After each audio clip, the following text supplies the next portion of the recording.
station in the CSRA, News Channel 6. Weather headlines on News Channel 6, brought to you by Jamie Casino Injury Attorneys. Good Sunday morning. The next few days will be very comfortable with warm temperatures and pleasant evenings, but we will have some changes by the end of the week as we begin to track Tropical Storm Ian. Stay with us for all the details. Now on Good Morning Augusta, it's race day. The 2022 Ironman Marathon comes to Augusta. What you can expect. Plus, several South Carolina firefighters got their paychecks stolen from them. And later, a state of emergency declared in Florida as the state braces for the 9th named storm in the 2022 hurricane season, Ian. Details as your #1 source for local weekend morning news starts right now. Live from Television Park, this is Good Morning Augusta on WGBF News Channel 6. Well, good morning, sunshine. Thank you for joining us. It's great to see you. I'm Sean Cabbage-Stock. Coverage you can count on begins with a fatal crash under investigation in Washington County. Details are limited, but authorities say the incident happened last night on Highway 88 at the Jefferson County line. Eastbound lanes were completely blocked while emergency crews worked the scene. The Georgia State Patrol is investigating the crash. Count on us to keep you updated on this developing story. The search is on today for the person wanted in connection with a shooting in Allendale. Authorities say Friday, a 44-year-old man was found suffering from a gunshot wound at Morris Holmes Park. The investigation revealed that Ramon Bernard Williams, he's also known as Bam Bam, he was the shooter. He's wanted for several charges, including attempted murder. He's considered armed and dangerous. If you have any information, contact police. The longest and fastest triathlon in North America, Augusta's 2022 Ironman 70.3 race kicks off today. Athletes will start the day with a 1.2-mile swim in the Savannah River, then take on a one-loop 56-mile hilly bike course through Georgia into South Carolina. The day ends with a 13.1-mile run through downtown Augusta. Thousands of athletes take part in the event each year. The Augusta Sports Council says they're expecting a big turnout this time around. It's obviously what we do here at the Sports Council. We market Augusta as a sports destination. So this is the perfect example of how we promote what we have as a community, the services that we can provide, and then how that, how that's attractive to an event owner like Ironman. The race brings thousands of people to the Garden City annually. This year's race begins at 9 a.m. If you're planning to watch the race or participate, you will have several parking options available today. The parking decks at the Cyber Center, Convention Center, and Richmond County Board of Education will be available, as well as the municipal building lot. The Cyber Center and Convention Center decks are paid lots. It's $1.25 an hour or $7 for the day. Your travel could be affected near the roads where the race takes place. Here's a look at some of the road closures. Green, 4th, 5th, and Watkins Streets, Gordon and Mike Paget Highways, Old Waynesboro, McDade, Brown, McCombs, Broome, Hepzibah McBean, Horseshoe, 4-H Club, Taylor, and Sandbar Ferry Roads. Del Bernard Parkway will also be closed at various times between 7:20 a.m. and 2:15 p.m. for the bike course. It's been a long time coming. The 5th Street Bridge is back open, but this time for pedestrians only. News Channel 6's Bria Smith spoke with people about how they feel about the finished bridge. First of all, the colors, it's uplifting, and the a place where you just come to relax, enjoy, and kind of let your hair down. People who remember this bridge as it used to be are now happy with what the city of Augusta has turned it into. I moved here in 1985. It was like just a swampy fishing area, and I've seen it grow tremendously, and this is awesome. The old bridge was used for cars to get from state line to state line. Now, with it just being a pedestrian bridge, it gives people the chance to stop and take in the view of downtown Augusta. The view is incredible, and just to be able to be this far out on the river and not have to be in a car just passing. Yeah. Or on the sidewalk on that other bridge in danger of cars. Yes. The new bridge has seating, shaded areas, and even a play area for children. Certainly, I think it's very neat, and it's unique for the children, and especially all the play stuff that they have here for them. People from close and far were able to come out and get a feel for the bridge on the day of its reopening. It's beautiful. We actually tried to go onto the South Carolina side and to get onto the bridge that way, but came over here and saw how interesting it was, so this is our first glance too. Some people feel that this is no longer a bridge to nowhere, but one that gathers people somewhere. Just stroll, have another place to walk. Another place to walk, because we like to do that together a lot. So. And I love that it has the interactive things down there for the children. They are really enjoying that. Of course, we were too. Yeah, we were. In downtown Augusta, Bria Smith, WJBF, News Channel 6. Bria, thank you. A payroll scam hits the fire department in Spartanburg County. 6 employees of the Wrdw department didn't get their direct deposit, including the chief. Chief Patrick Evans says that there were several email exchanges over the week. He says that the email chain led to the hackers having access to payroll reports, accounting, and routing numbers. He says that hackers used 3 different online banks. The accountants immediately tried to retract the payroll sent out Wednesday morning and froze access to the system. Be very, very careful when you open an email. It may look legit, may look like an invoice or anything, but you need to read the email address. Make sure it's identical to who you think sent you an email. The chief says around $6,600 were taken, a police report was made, and the employees were paid the next day. He says passwords are being changed and extra precautions are being taken. Employees will undergo special training so they are aware what can happen. On Monday, the Allendale County School District will hold its September School Board and Community Meeting. It takes place in the multi-purpose room at the Allendale Fairfax High School at 6 p.m. District leaders will give updates on several activities happening in Allendale County schools.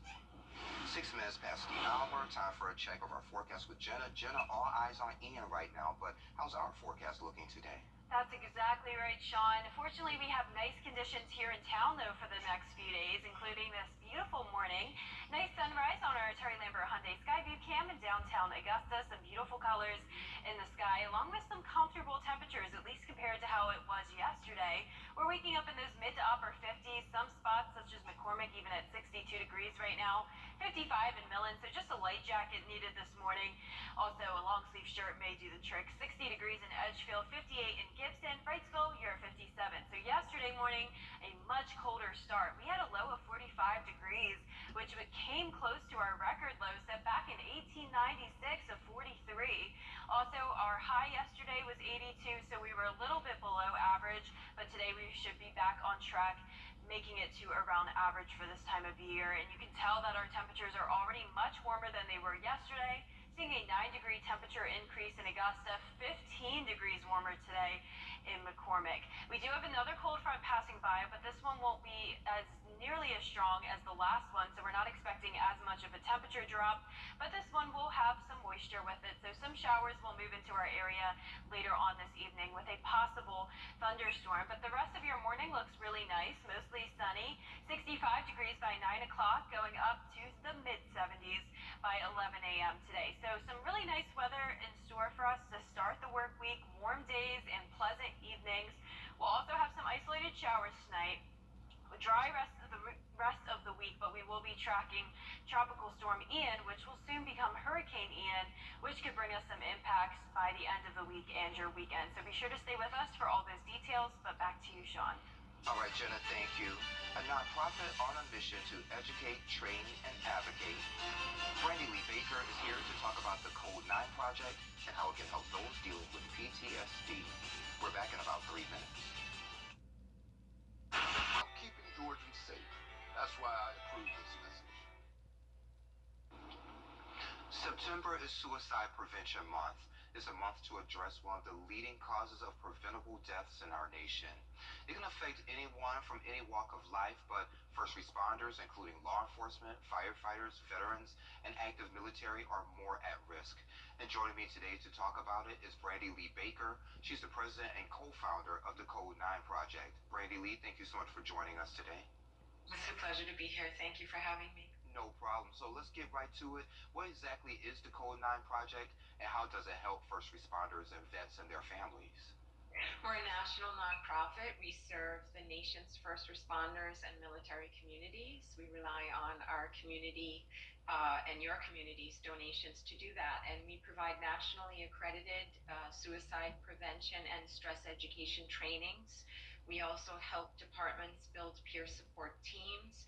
And we have a national critical incident response unit that deploys for very, very special critical incidents, and those are interdepartmental suicides and like mass shootings and mass disasters. So we go very quietly.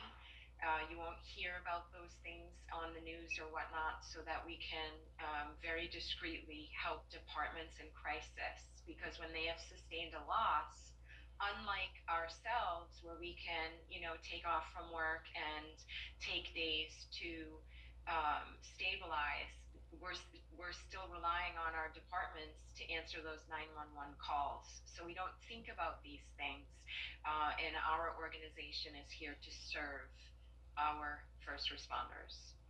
And Brandy Lee, do you have a personal connection with this? Why did you want to start an organization to help folks battling PTSD? So I lost a very close family member who is a combat veteran and a law enforcement officer. He succumbed to his combat injuries and had severe PTSD. I myself am a multiple trauma survivor, and I wear the call letters of PTS. So I understand this very well.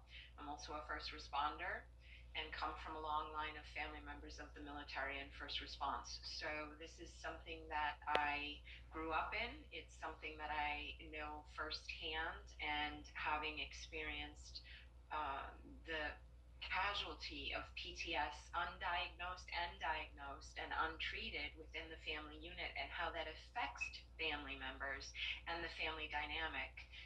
This is something that we really need to be more open in discussing, and much more proactive nationally in providing the proper trainings and resources ongoing to our first responders to help them manage with the extraordinary stressors we as communities are subjecting them to as they're answering our calls of distress. And for those folks who participated in your group, have you gotten any feedback from them? Maybe, without your organization, they wouldn't have an answer for how to help with PTSD. Yes, we get a lot of emails and phone calls and repeaters. In other words, we'll come back to a department to deliver trainings, and we'll have officers that will come to share their successes and how well they're doing. So this training and our resources and our interventions are very successful, and we do it because we understand we're a 100% volunteer organization. Yes, ma'am. If anyone need any resources from you guys, maybe the 24-hour number that you have available, how can folks find that information? They can reach out to the code9project.org. They can find us on Facebook, Instagram, and in our social media. And you can also access, if you're on duty or off, 24 hours a day, 7 days a week, our peer support hotline, 844-HOPE-247. And departments, if you have sustained a suicide or you are looking for trainings to handle wellness and stress and help armor your departments, please reach out. Prevention is key. Absolutely, and we'll make sure all that information is on our website and mobile app. Brandy Lee, while I have you, is there anything else you care to share with us that I didn't think to ask?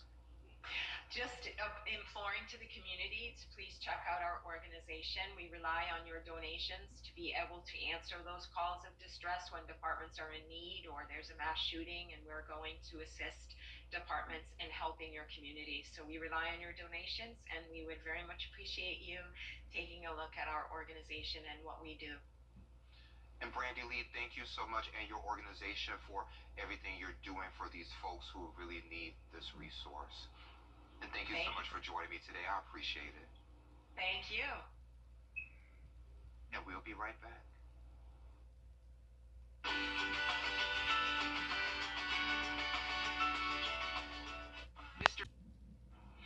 Now, your most accurate forecast with WJBF Live Viper 6. Good Sunday morning. Time now is 7:20 and we're waking up to some beautiful colors in the sky. You're taking a live look at our Terry Lambert Hyundai Skyview cam. This is in downtown Augusta. Picture perfect start to the day and not nearly as chilly as it was yesterday morning. We're starting out around 10 degrees cooler, or warmer that is, at 56 degrees. Dew point also at 56, so not very muggy this morning, and our visibility is just fine at 10 miles. Around the CSRA, we're seeing some of us in those low 60s now, such as Washington and Crawfordville. 62 up in McCormick, 56 in Augusta, 59 in Bamberg, 55 in Sylvania, and 56 in Wrightsville. So Georgia and the Carolinas are much cooler than it is to the west and to the south of us. We're seeing more so summer-like conditions over in Alabama, 70 in Birmingham, 78 all the way in Dallas, and 75 down in Tampa. So definitely the fall air has made it to our area, at least, along with some clouds passing by this morning. It will overall be a partly cloudy day as we get ready for another cold front to approach us. Right now, this is bringing some showers across northwest Georgia and some thunderstorms over in Mississippi. This front will begin to weaken by the time it makes it to the CSRA, but we could have some isolated showers later this evening. Also, we're keeping a very close eye on Tropical Storm Ian all of this week, as it is expected to become a major hurricane and potentially make landfall in Florida and bring us some impacts as well. Here's the latest advisory: 50-mile-per-hour winds. It's just to the south of Jamaica now. We'll continue to track through the Caribbean Sea and then eventually up to the Gulf of Mexico by next week. So by Monday, that's when we could see this become a Category 1 hurricane. Then by the middle of the week, it could become a major hurricane up to Category 4 strength. But good news is that models are now trending this further towards the west, so that's good for Tampa. It does look more likely that this could make landfall somewhere in the Big Bend of Florida, which is a less populated area. And since it's going to take longer to make landfall, it will begin to weaken and could only be a Category 1. Definitely could still bring some devastating impacts, but at least it will not be a major hurricane hitting Tampa. Of course, this cone of uncertainty is still very large, though, so we could still have some changes. And notice the CSRA is going to be included in that by the weekend with some rain headed our way. So we'll break down those details in just a little bit. But for today, mostly sunny start, partly cloudy later on with temperatures warming up into the mid-80s. Above average on Monday, 89 degrees, but then much cooler by the end of the week, and that'll be thanks to Ian and all the clouds and rain we'll be seeing. Yesterday we had no rain. Today just a 20% chance, but the start of the week will be dry. Then we're increasing those rain chances, especially on Friday from Ian. But in the meantime, just this cold front passing by, bringing some showers later on this evening. Behind that will come a northerly wind with high pressure building in, and no more rain in the forecast. But for today, starting out very nice. We have a southwesterly wind, making it warmer today than yesterday. Then as we go into later on this evening, that's when those showers come in, possibly a thunderstorm, but definitely nothing that'll impact your plans too much. And by Monday morning, we'll be back to dry conditions and a lot of sunshine. Your 10-day forecast looks really nice over the next few days. We're going back to dry conditions. Temperatures warming up to the upper 80s on Monday, then dropping all the way down to the upper 70s and then even lower 70s by the end of the week. And we'll be tracking Tropical Storm Ian, which will soon become Hurricane Ian, Thursday to around Sunday. Sounds good, Jenna. Thank you. Has Disneyland lost its magic? Is what's trending and is next.